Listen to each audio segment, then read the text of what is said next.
Hello दोस्तों, आज हम लोग सीखेंगे नवांश कुंडली किस तरह से बनाई जाती है। जब भी नवांश कुंडली बनाने का मौका मिले आपको, तो आप सबसे पहले दो महत्वपूर्ण चीज़ों पे ध्यान रखें और दोनों महत्वपूर्ण चीज़ें राशि से संबंधित है।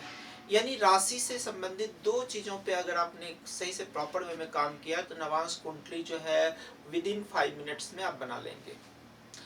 तो आइए देखते हैं राशि से संबंधित किन चीजों पे आपको ध्यान देने की जरूरत है। तो सबसे पहले हम जानते हैं कि जो हमारी राशि है, राशि का जो वैल्यू होता है, एक राशि का वैल्यू जो होता है आपका कितना डिग्री होता है, 30 डिग्री।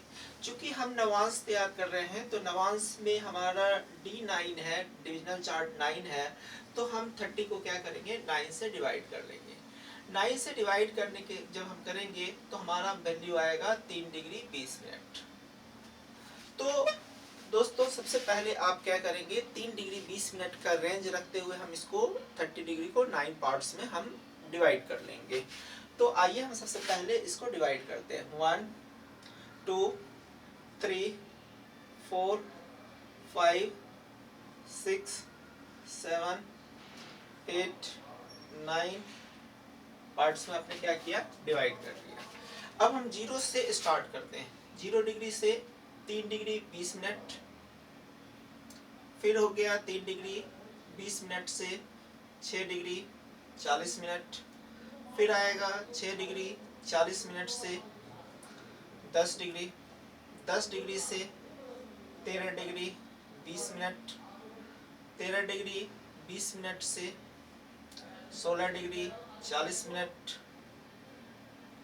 16 डिग्री 40 मिनट से 20 डिग्री, 20 डिग्री से 23 डिग्री 20 मिनट, 23 डिग्री 20 मिनट से 26 डिग्री 40 मिनट, और लास्ट आ जाएगा हमारा 26 डिग्री से 40 मिनट से 30 डिग्री। तो दोस्तों जब भी हम नवांश का निर्माण करें, सबसे पहला काम करते हैं एक राशि को नवांश में D9 है हमारा, नवांश को D9 भी कहा जाता है, यानी डिविजनल चार्ट 9 भी कहा जाता है। इसलिए हम 30 डिग्री को 9 से डिवाइड कर करके एक राशि का नवांश का वैल्यू हमें 3 डिग्री 20 मिनट है। चूंकि हम नवांश तैयार कर रहे हैं इसलिए हमें 30 डिग्री को 9 पार्ट्स में डिवाइड कर करके एक पर्टिकुलर रेंज देखते हैं। यह पर्टिकुलर रेंज में हम 0 से 3 डिग्री 20 लेते हैं और 0 से 3 डिग्री 20 मिनट्स लिए। फिर हमने इसको यहाँ शिफ्ट किया, इसमें 3 डिग्री 20 मिनट जोड़ा, 6:40 हो गया। 6:40 को फिर यहाँ शिफ्ट किया, इसमें 3:20 जोड़ा तो 10 आया। 10 को फिर यहाँ शिफ्ट किया, 10 में 3:20 जोड़ा तो 13:20 आ गया। 13:20 में 3:20 जोड़ा तो 16 डिग्री 40 मिनट आ गया। 16 डिग्री 40 मिनट में 3 डिग्री 20 मिनट जब जोड़ेंगे तो 20 होगा। इस तरह से आप जो है इस वैल्यू को यहाँ शिफ्ट करते हैं, इसमें 3 डिग्री 20 मिनट जोड़ते हैं तो आपको ये वैल्यू प्राप्त होता है। इस वैल्यू को फिर यहाँ शिफ्ट जोड़ते हैं, 3 डिग्री 20 जोड़ते हैं तो आपको ये वैल्यू प्राप्त होता है। इस वैल्यू को आप यहाँ शिफ्ट करते हैं, अब यहाँ पे आप जब आप जोड़ते हैं तो हमें अल्टीमेटली ये मिलता है। तो यानी पहला काम हम करेंगे कि राशि को 9 नवांश में हम क्या करेंगे, डिवाइड करके एक पर्टिकुलर रेंज लेंगे। ये ऐसा क्यों किया जाता है, ये लॉजिक आपके दिमाग में रहेगा तो आप काफी आसानी से कर देंगे। तो ऐसा इसलिए किया जाता है क्योंकि ये जो नवांश हमें प्राप्त होता है 9 रेंज में हम जब लेके आते हैं तो इसमें हमें इसका यूज क्या है, तो इसका यूज क्या है कि हम देखेंगे कि हमारा जो ग्रह है या हमारा जो लग्न है, जो हमारा ग्रह है या जो लग्न है, जो इसका यहाँ पे भोगांश दिया गया है, जिसको हम क्या कहते हैं, लैटिट्यूड लॉन्गिट्यूड कहते हैं, बेसिकली जिसको हम क्या कहते हैं, लॉन्गिट्यूड कहते हैं, वह किस रेंज किस नवांश का पार्ट बनता है। तो जैसे कि आप देखेंगे लग्न का जो वैल्यू 25 डिग्री 3 मिनट है, तो 25 डिग्री 3 मिनट किस रेंज में आता है, 8वें नंबर में। तो ये आपका 8वां नवांश में गया, ठीक है। उसी तरह से सूर्य जो है 11 डिग्री 41 मिनट है, 11 डिग्री 41 मिनट चौथे नवांश का पार्ट बनता है, तो यहाँ पे 4 लिख लीजिए। चंद्रमा 20 डिग्री 19 मिनट है, तो 20 डिग्री 19 मिनट आपके 7वें नवांश का पार्ट बनता है। मंगल 20 डिग्री 26 मिनट का है, तो 20 डिग्री 26 मिनट जो है आपका 7वें नवांश का ही पार्ट बनेगा। बुध 18 डिग्री 22 मिनट है, तो 18 डिग्री 22 मिनट का है, छठे नवांश का पार्ट बनेगा। गुरु 28 डिग्री 39 मिनट है, तो ऑब्वियसली ये आपका 28 डिग्री 39 मिनट 9th नवांश का पार्ट बनेगा। शुक्र 22 डिग्री 45 मिनट है, तो ये 7वें नवांश का पार्ट बनेगा। शनि 18 डिग्री 13 मिनट है, 18 डिग्री 13 मिनट जो है ये छठे नवांश का पार्ट बन जाएगा। फिर जो है राहु जो है 26 डिग्री 25 मिनट इस रेंज में आएगा, 8वें नवांश का पार्ट बन जाएगा, ये भी 8वें नवांश का। यानी जो हमने पहला काम किया कि राशि को डिफरेंट जो नवांश में लेकर के आए, तो नवांश पे बांट कर करके हमें ये पता चल रहा है कि हमारा जो लग्न और ग्रह जो है ये किस नवांश का पार्ट है। छठे का पार्ट है, 7वें का पार्ट है, 8वें का पार्ट है, दूसरे का पार्ट है, चौथे का पार्ट है, ये हमें काफी आसानी से पता चल जाता है। तो राशि को नवांश में बांटने का सबसे बड़ा जो यूटिलिटी है या सबसे बड़ा एप्लीकेशंस है कि इससे हमें पता चल जाता है कि लग्न या ग्रह जो है किस नवांश में जा रहे हैं, दूसरे में जा रहे हैं, चौथे में जा रहे हैं, छठे में जा रहे हैं, ये हमारा यहाँ से पता चल जाता है। तो पहला और प्राइम चीज राशि को नवांश से बांटे। दूसरा इंपॉर्टेंट चीज क्या होता है, दूसरा इंपॉर्टेंट चीज होता है, अब हम इसको क्या करते हैं हटा देते हैं, चूंकि इसका यूटिलिटी हो चुका है, इसका काम आप यहाँ पे कर चुके हैं। अब देखिए यहाँ पे समझने का कोशिश कीजिएगा कि हम दूसरा इंपॉर्टेंट काम क्या करते हैं कि राशि को किस में बदलते हैं, नवांश। राशि को किस में बदलते हैं, तत्वों के आधार पर वर्गीकृत करते हैं। राशि को तत्वों के आधार पर वर्गीकृत कैसे करते हैं, तो ये देखिएगा, अगर आप भूल जाए तो ये डायग्राम बनाएंगे, इसका मतलब कदापि आप ना लें कि ये नॉर्थ साउथ को रिप्रेजेंट कर रहा है। यहाँ पे हम देखिए हिंदी का पहला अल्फाबेट अग्नि होता है, पहला अल्फाबेट क्या होता है, अग्नि होता है, इसलिए हमने अ यूज किया। और पहला वर्ड अग्नि के बाद पहला वर्ड यहाँ से प से क्या हो गया, हमारा पृथ्वी ले लिया। अब यहाँ पे ब खत्म हो रहा है तो यहाँ पे हमने वायु ले लिया, बचा क्या, जल बचा, तो जल को आप यहाँ पे ले लेंगे। यानी आप इस तरह से अग्नि, पृथ्वी, वायु और जल लें। इसका मतलब कभी नॉर्थ साउथ से बिल्कुल भी ना लें, ये सिर्फ एक समझाने के लिए। अब क्या करें, क्लॉकवाइज आप कर करके नंबर सेट कर दें, 1 के बाद 2 3 4 5 6 7 8 9 10 11 12, ठीक है। अगर कोई भी ग्रह या लग्न या ग्रह जो है अग्नि तत्व की राशि में आती है तो उसकी गणना 1 से स्टार्ट की जाती है, पृथ्वी तत्व में आती है तो 10 से स्टार्ट की जाती है, वायु तत्व में आती है तो 7 में, और जल तत्व में आती है तो 4 से। सिंपल सा, पहला ही स्टार्ट हुआ तो पहला का हम पहले से गणना करते हैं, और एक से ही मिलता जुलता क्या है, 10 है, तो इसलिए ध्यान रखिए पृथ्वी तत्व को 10 से काउंट करेंगे। वायु तत्व ब से वायु, ब से बीच में क्या है आपका 7, तो हम इसलिए जब भी इसका निर्माण करेंगे, गणना करेंगे तो हम 7 से करेंगे। अब बच गया क्या, कौन, जल, यानी चौथा बच गया, इसलिए जल तत्व की राशि की जब गणना की जाएगी तो चौथा यानी जल जो है चौथे नंबर पे आपने रखा है यहाँ पे इस पॉइंट ऑफ व्यू से, तो इसलिए जल तत्व की जब भी गणना करें तो 4 नंबर से करें, ठीक है। इससे आपको काफी आसानी से समझने में आसान होगा। अब देखिए लग्न का कौन है, 7th नंबर है, 7th नंबर का गणना किससे होता है, 7 से, ठीक है। तो आपका जब 7 से गणना 7 से होगा, और 7th जो है लग्न कहाँ जाएगा, लग्न 7 से कितने राशि नवांश में जाएगा, 8वें में। काउंट कर लें, 1 2 3 4 5 6 7 8, यानी कितना आया,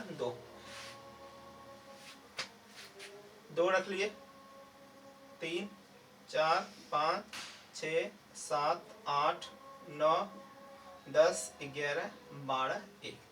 अब क्या करें, जो काउंटिंग करने वाला नंबर है उसको सर्किल कर लें, 1 4 7 और 10, इससे काफी आपको फायदा मिलेगा।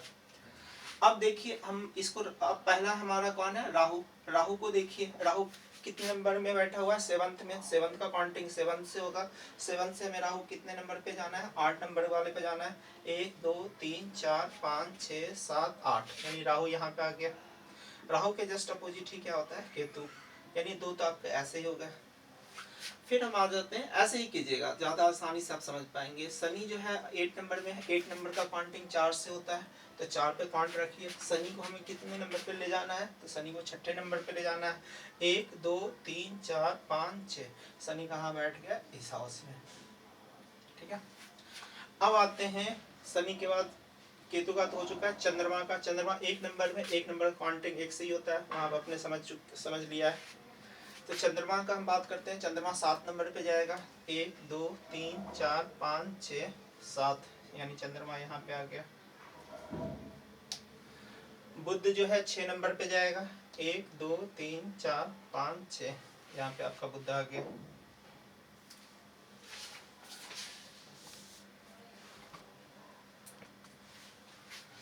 यहाँ पे आपका बुध आ गया। अब देखिएगा सूर्य का, सूर्य को देखिएगा, सूर्य जो है 2 नंबर पे, 2 नंबर का काउंटिंग कहाँ से होता है 10 नंबर पे, तो 10 नंबर पे आप पॉइंट आउट कर लीजिए, ठीक है।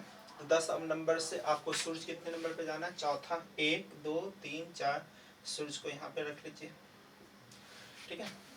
शुक्र का भी 10 से ही काउंटिंग हो रहा है, तो 10 से हमें शुक्र को कितने नंबर पे लेके जाना है, 7 में, 1 2 3 4 5 6 7, शुक्र आपका यहाँ पे आ गया। अब आते हैं मंगल, 3 नंबर में बैठा हुआ, 3 की काउंटिंग 7 से होती है, तो 7 पे हाथ रख लीजिए। मंगल को कितने नंबर पे जाना है, 7 में, 1 2 3 4 5 6 7, यानी मंगल यहाँ पे आ गया। अब आता है गुरु, गुरु जो है 5वीं राशि में, 5वीं राशि की काउंटिंग कहाँ से होती है, 1 से, 1 पे आप उंगली रख लीजिए।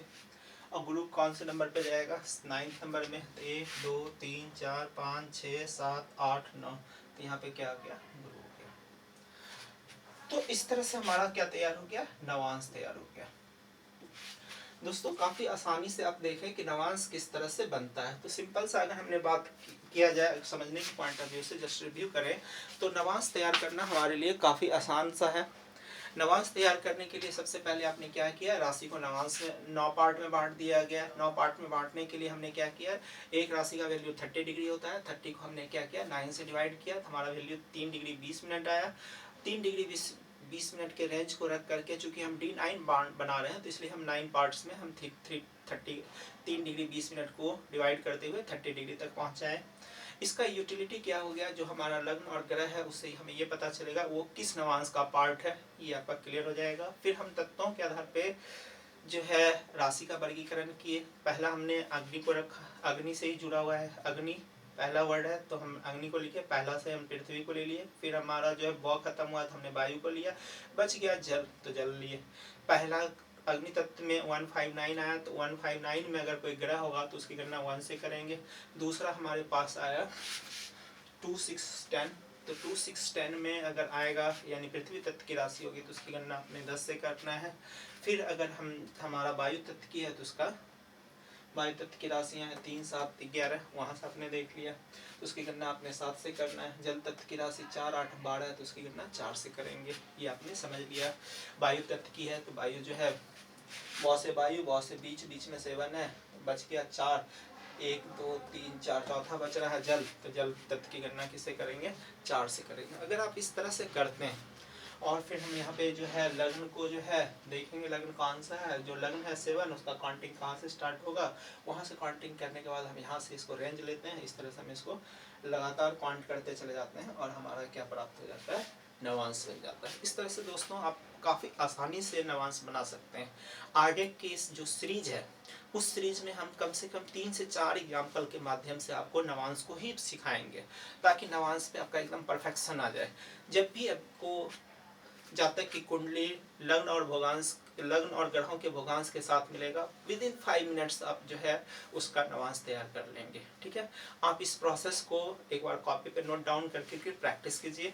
प्रैक्टिस करने के बाद आपके कॉन्सेप्ट क्लियर होंगे। फिर जो हम नेक्स्ट एग्जाम्पल का पुट करेंगे, और भी आप एग्जाम्पल लेकर के इसके आधार पर खुद से भी प्रैक्टिस कर सकते हैं। हालांकि हमने आपको कहा है कि हमने 3 से 4 एग्जाम्पल आपको मिनिमम देंगे ही देंगे हर टॉपिक में, तो यहाँ पर भी आपको नवांश से रिलेटेड 3 से 4 टॉपिक पे हम लोग डिस्कस करेंगे, ताकि आपका नवांश से संबंधित कॉन्सेप्ट क्या हो जाए, बेहतर हो जाए। Thank you.